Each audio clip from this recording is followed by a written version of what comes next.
In this video, we are going to discuss ways to boost your confidence and to release self-doubt and insecurities. Let's jump right in. Our confidence really comes from our own beliefs about ourselves. Now, this could be because of criticism we had growing up and maybe even today, or this may be from praise that we had growing up or for today. So essentially, if we're praised, our confidence may go up.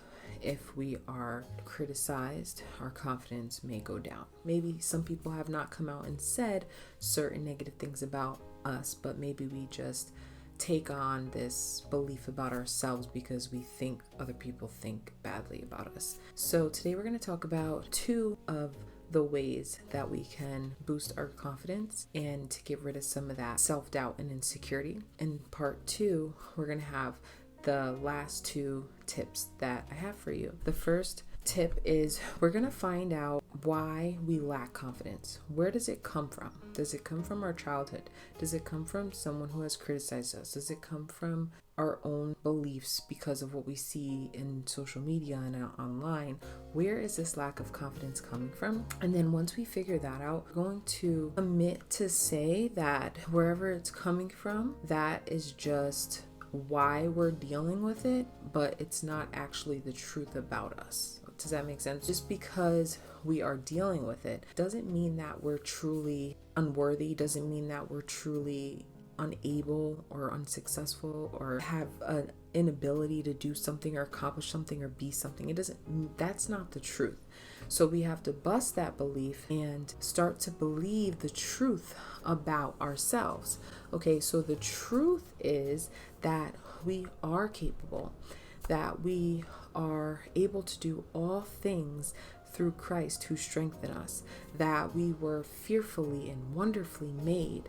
So these are some of the truths that we need to start believing about ourselves, that we can do all things through Christ, that nothing is impossible for God. And because we have God on our side, that means that nothing is impossible for us when we seek God's wisdom and knowledge. And so we need to bust those narratives and figure out where they came from and release them and pick up new narratives and beliefs about ourselves. Second thing we're going to do, and for our beliefs in ourselves, right? Because if we are constantly looking at others and saying, we don't measure up, we're not as talented, we don't speak like that, we don't work that hard, we're not as dedicated, we're not as smart, we're not as intelligent, we're not as brave, we're not as courageous, we're not as beautiful, we're not as talented. Like if we continue to measure ourselves up against other people, we're never gonna feel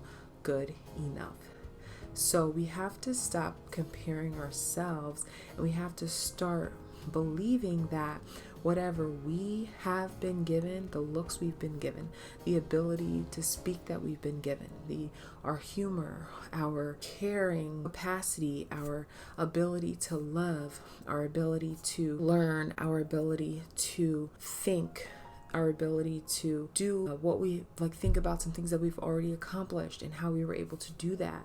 Or we need to focus on our own strengths.